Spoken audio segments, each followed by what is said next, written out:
श्री गजानन महाराज महात्म्य. श्री गणेशाय नमः. श्री गुरुभ्यो नमः. श्री कुलदेवताय नमः. श्री सांब सदाशिवाय नमः. माता पिता संत जन याशी करुनिया नमन.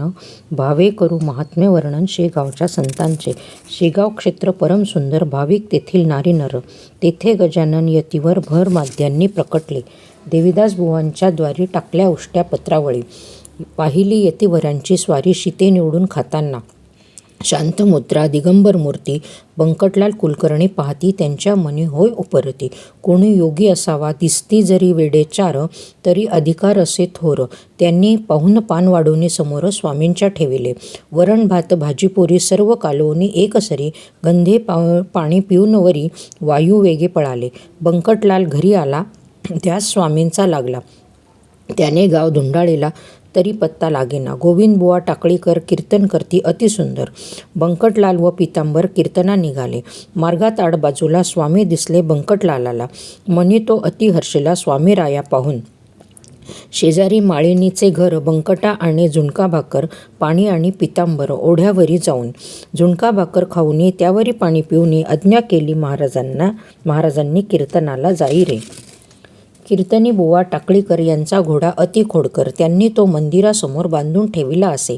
मध्यरात्री महाराज येऊन चौपायात करती शयन. द्वाड घोडा शांत होऊन स्वस्थ उभा राहिला. गोविंदबुवा झोपले मंदिरी, परी लक्ष त्यांचे घोड्यावरी. रोज दांडगाई करी आज स्वस्थ उभा कसा. अंथरुणावरून उठून टाकळीकर पाहती निरखून. महाराजांनी केले शयन घोड्यांच्या चौपाई. त्या दिवसापासून दंगा खोड्या दिल्या सोडून घोडा अतिशांत होऊन नीट वागू लागला. दुसऱ्या दिवशी कीर्तनात बुवा सांगती लोकांप्रत, हा शिव अवतार साक्षात, याची उपेक्षा करू नका. बोटावरी वाजवणी बोटे, गणिगण गणात बोते. निशिदिनी गात होते भजन स्वामी महाराज. पित्याची परवानगी घेऊन स्वामीचरणी लीन होऊन बंकटलाल आला घेऊन स्वामीस आपुल्या घरी. बातमी गेली घरोघरी स्वामी कोणी अवतारी. बंकटलाल अग्रवालाचे घरी येऊनी राहिला असे. स्वामींचे घेण्या दर्शन. नाना गावचे लोक येऊन महाराजांचे चरण वंदून समाधानाते जाती ते. कोणी येती मागण्या धन, कोणी मागे पुत्रसंतान. कामिनी मागती कोण, विद्याही कोणी मागती. काशी क्षेत्र गोसावीगिरी गांजा अर्पण्याचा नवस करी. तो फेडण्यासाठी सत्वरी शेगावी आला तो. महाराजांचे घेण्या दर्शन. श्रीमंतांची गर्दी महान. ते पाहून खट्टू होऊन तो एके बाजू बैसला. अंतर्ज्ञानी महाराजांनी ते अंतरी सर्व जाणोनी सांगितले भक्ता लागोनी. जवळी आणा गोसाव्या. उघडी रे आपली झोळी, काडी गांजाची पोटली. आता येथे लाजमुळी काहीही धरू नको. शेगावी जानराव देशमुख झाला होता मरणोन्मुख. गेले डॉक्टर वैद्य कैक, काही गुण येईना. शेवटी स्वामी आठवले, त्यांचे चरणतीर्थ घेतले. जानराव देशमुख बरे झाले. चालत गेले दर्शनात. चिलीम भरुनी पोरांनी दिली महाराजा लागोनी. विस्तव आणण्या म्हणून जानकीरामाकडे गेले. जानकीराम सुवर्णकार, दागिन्यांचा धंदा थोर. तप्त करुनी अंगार, नळी फुंकीत बसला. पोरे आली त्यांच्या दुकानी. विस्तव मागितला त्यांनी. विस्तव देत नाही म्हणून स्वामी निंदा सुरू केली. तो नागवा गावात फिरतो, गटाराचे पाणी पितो. गांजा तंबाखू ओढतो, वेडा पिसा असे तो. त्याला नाही काही लाज, तुम्ही केले त्या महाराज.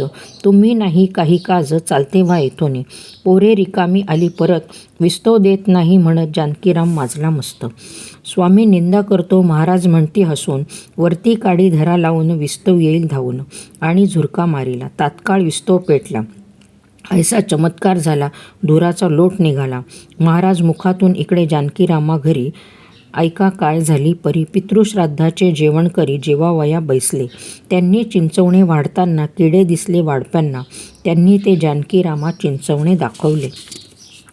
जानकीरामे किडे पाहिले, कोड्याचे उलगडे झाले. साधू निंदेचे मिळाले, प्रायश्चित्त मला हे. जानकीराम धावत गेला, महाराजांच्या पायी लागला. करुणा भाकून म्हणू लागला, चुकलो मी, क्षमा करा. जेवणाची पंगत उठेल तरी माझी अब्रू जाईल. अन्नाचा नाश होईल, महाराज मला वाचवा. ऐकूनी त्या दीनवाणी खरा पश्चात्ताप जाणूनी. जानकीराम काय म्हणून शोक तू करतोस. सुखे जाई आपुल्या घरी, किंतु न काही मनी धरी. वाडी चिंचवणे पंक्तीवरी जेवणाऱ्या सर्वांना. जानकीराम घरी आला, चिंचवणे पाहू लागला. काही न आढळे त्याला, शुद्ध स्वच्छ दिसे ते. पंक्तीत बसले लहान थोर, आश्चर्य वाटले अपरंपार. महाराजांचा अधिकार थोर, आला सर्वा कळोनी. महाराज म्हणाले एक दिन, चंद्रमुखीन भक्ता लागून, चंदू तू स्वगृही जाऊन 2 आण कान्हवले. नवीन काही करू नको, कोठे शेजारी मागू नको, कोठे दुसरीकडे पाहू नको, उतरंडीत आहेत ते. चंद्रमुखीन घरी गेला, बायकोस सांगू लागला, महाराजांनी घरी मला कान्हवले आणण्यास पाठविले. महिनापूर्वी कान्हवले एके दिनी होते केले, काढून महाराजांसाठी ठेवले होते 2 उतरंडीत. कान्हवले म्हणता आठवली, उतरंडीत पाहू लागले. एका बाजूस ठेवलेली पुडी ती दिसली तिला. आज त्यास झाले 30 दिन, गेले असतील नासून. पुडी पाहिली सोडून होते जसेच्या तसे. चंद्रमुखीने ते घेतले, महाराजास नेऊन दिले. महाराज मनी संतोषले, कान्हवले पाहून या. एक तो स्वतः खाऊन, दुसरा तो प्रसाद म्हणून दिला सर्वा वाटून, कौतुक सारे पाहते. दिसे कोपी बाह्यातकारी, वागे वेड्या पिशापरी, परी नित्य भक्तांवरी पूर्ण कृपादृष्टी असे. कोणी म्हणती रामावतार, कोणी म्हणती कृष्णावतार, कोणी म्हणती शिवशंकर प्रत्यक्ष हा प्रकटला. गणिगिण गणात बोते, जणामुखी निशी दिनी चाले भजन, म्हणून नाव पडले गजानन स्वामी महाराज. अकोल्यास भास्कर शेतकरी शेतावरी काम केले. स्वामी गेले भर दुपारी, त्यापाशी पाणी मागावया. भास्कर पाटील रागे बोले, पाणी मागाया काय गेले. सकाळी घडा भरून आणले, देऊन मी काय करू. काही नाही कामकाज, नंगे फिरता नाही लाज, आणि म्हणता पाणी पाज, चालते व्हा येथून. शेजारी कोरडी विहीर, महाराज बसले काठावर. काठोकाठ भरून विहीर पाणी वाहू लागले. स्वामी ओंजळीने पाणी पेले, ते भास्कराने दृष्टी पाहिले. धावत जाऊन पाय धरले, महाराज क्षमा करा. मी केली तुझी निंदा, तू तर जगाचा पोशिंदा. चावटी गेली गोविंदा, तरी मजला सांभाळी. भास्कराने त्या वेळेपासून दिला घर संसार सोडून, महाराजांच्या संगे येऊन शेगावी राहिला तो. एकदा ग्रामस्थ मंडळींनी स्वामीस संगे घेऊन मका खाण्या म्हणून एका शेतावरी नेले. कणसे भाजण्यासाठी झाडाखाली पेटवली अगोटी, वरी गेल्या धुरांच्या लोटी. उठले आग्या मोहळ, माशांची उठता झुंडी, झाली सर्वांची घाबरगुंडी. जो तो कांबळे घेऊन तोंडी, तेथून प्रसार झाला. महाराज बसले मांडी घालून, माशांनी केले वरी पांघरून, दंश करती कडकडून महाराज स्वामींना. वार्ता कळली बंकट लालाला, तो अति दुःखित झाला. धावत धावत निघाला बघण्या स्वामी महाराज. बंकट येतो हे जाणून आज्ञा केली महाराजांनी, माशांनो तुम्ही जावे निघून, बंकट माझा येत असे. महाराजांच्या अंगावर गांधी उठल्या सरोवर, पाहून ते दुःखित फार, बंकट मनी जाहला. स्वामींनी अंग रोधून धरले, तत्क्षणी काटे बाहेर आले.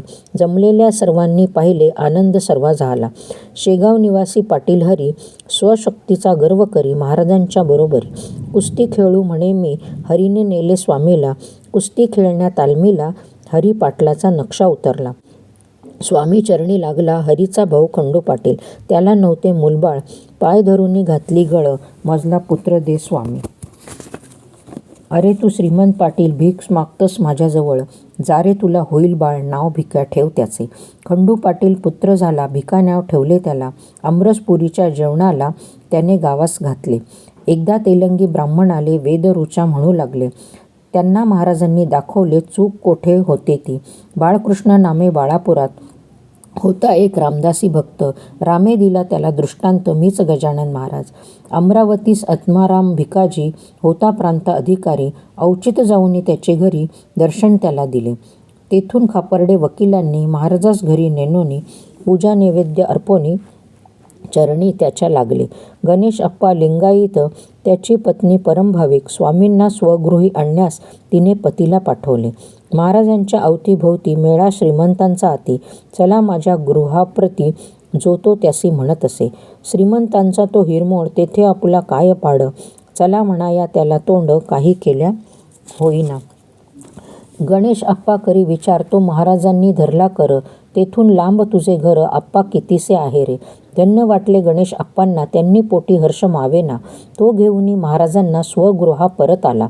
देव भावाचा भुकेला, गरीब श्रीमंत नाही त्याला.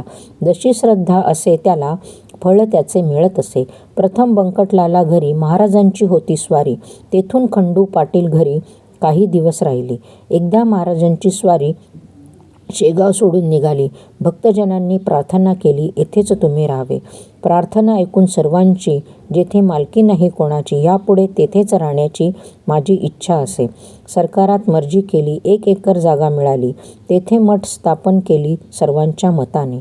खर्डा गावी बंडू तात्या एक दरिद्री ब्राह्मण होता. जीव देण्या जात होता हिमालय भागात. घर सोडून निघाला. मार्गी एक साधू भेटला. तो सांगे बंडू तात्याला, शेगावला जा आधी. ब्राह्मण शेगावी गेला मठात. महाराजांचे पाय वंदित. महाराज त्या हसून म्हणत, काय बंडू तात्या रे, अरे तू जीव देण्यास हिमालयी जात होतास, मग तुला इकडे येण्यास सांगितले कोणी रे? तुझ्या शेती द्रव्यहारी असता फिरशी दारोदारी. जाऊन या आपुल्या घरी समाधाने राहितो. त्याला सांगितली खूण, 3 हात खाली खण, मिळे तुला सत्यजान 1 हंडा मोहरांचा. सुखे ब्राह्मण घरी गेला. द्रव्यहंडा त्याला मिळाला. दरिद्री ब्राह्मण सुखी झाला महाराज कृपेने. अकोल्या शिवजयंतीसी अध्यक्ष केले लोकमान्यासी. शेगावांच्या गजाननासी उत्सवास आणूया. तो पिसा नागवा फिरेल, गिणगिण काही बडबडेल. भल्या माणसा मारील, अब्रू जाईल आपुली. कोणी म्हणते संत राणा, त्यासी तर जरूर आणा. तुम्हा साधुत्वाची खुणा, अगम्य कळेची ना. कोणी म्हणावे म्हणती, कोणी नको प्रतिपादिती. होता भोवती न भोवती आणण्याचे ठरले हो. खापर्डे कोल्हटकर आनंदती. महाराज बोलवण्या येती. त्यांना पाहून स्वामी येती. काय बोलती ते ऐका. शिवजयंतीच्या उत्सवास आम्ही येऊन अकोल्यास, काही न आणो संकटास निर्धास्त असावे. उत्सवाची झाली तयारी. सभा होती स्तब्ध सारी. खापर्डे लोकमान्यादी पुढारी बैठकीवरी बसले होते. बैठकीवरी बसलेले महाराज सर्वांनी पाहिले. कोठून आणि कसे आले कोणालाही कळेना. उत्सव निर्विघ्न पार पडला. टिळक गेले मुंबईला. महाराज भविष्यवाणीला काय वदते झाले हो. सरकार टिळकास पकडतील, त्यांना राजद्रोही ठरवतील आणि थोर शिक्षा देईल घोर काळ्या पाण्याची. तरी त्यांना काही भीती. कठीण काळ आहे संप्रती. उच्च वाङ्मय निर्मिती त्यांच्या हाते होईल. पुंडलिक भोकरे मुंडगावात स्वामी पायी ज्याचे चित्त, येऊन या त्यांच्या स्वप्नी देत पूजेसाठी पादुका. गोपाळबुटी नागपूरकर होते श्रीमंत सावकार. त्यांनी आपल्या वाड्यावर नेले स्वामी महाराज. अभ्यंग स्नान पूजा करून नाना भोज्य स्वामीस अर्पून, जणू काही बंदिस्त करून महाराजास ठेविले.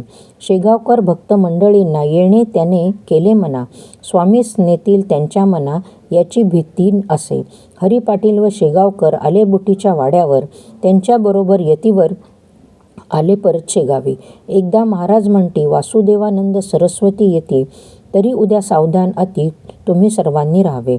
अस्ति स्वामी कर्मठ महान, शीघ्रकोपी जमदग्नी समान, करुणी सडा स्मार्जन आसमंत स्वच्छ ठेवा. दुसऱ्या दिवशी स्वामी आले. जणू शिवविष्णू भेटले. प्रेमे अंतःकरणी आनंदले एकमेका पाहून. किती सांगू साक्षात्कार, वर्णिता होय सागर. मी अल्पमती अज्ञ नर, विश्वंभर बोलविता. आषाढ शुद्ध एकादशी सवे येऊन हरी पाटलास. स्वामी गेले पंढरीस विठ्ठलाच्या दर्शनाला. भक्त आणि शेगावकरी होते 550 बरोबरी. जय जय रामकृष्ण हरी ऐसी दिंडी चालली. जय गजानन जय म्हणती, गुलाल बुक्का उधळती, तुळशीमाळा गळा घालती महाराज स्वामींच्या. स्वामी महाराज समवेत दिंडी आली पंढरपुरात. विठ्ठल दर्शनाचा हेत पुरविला सर्वांचा. करुणी पंढरीची वारी परतून आले शेगावकरी. विठ्ठल नामाच्या गजरी सर्व संतुष्ट झाले. भाद्रपद शुद्ध चतुर्दशीशी महाराज सांगती भक्तांशी, आम्हा जाणे पंचमीशी आमची तयारी करा.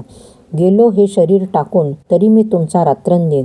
हे निश्चित मणी जाणून प्रेम भक्तीने वागा. दुःख मुळी न करावे, मज आनंदे पोचवावे. हसत मुखाने म्हणावे गजानन गजानन. उत्पन्न पाहुनी खर्च करावा, दंभाचार न माजवावा. साधू संता मान द्यावा, विनमुख त्या पाठवू नये. सुखे करावा संसार, साधेल तितका परोपकार. परिहरी नामाचा विसर कधी होऊ देऊ नये. शके 1832 गुरुवारी प्रहर दिवसात भाद्रपद शुद्ध पंचमीस योगे प्राण रोधिला. शेगावांच्या मंदिरात स्वामी झाले समाधिस्थ. तरी सद्भावना असल्यास अजून दर्शन देती ते. त्यांचा जैसा असेल भाव, तैसा त्याला पावे देव. याचा अनुभव गजानन महाराज देतात. श्रद्धा करिता गजानन संकट येईल धावून, संकटाचा नाश करून सदा रक्षी भक्तांना. भावे मनी स्मरण करून दृढ निष्ठा चरणी ठेवून, म्हणून गजानन गजानन नमस्कार करावा. ओम श्री गजानन महाराजाय नमो नमः.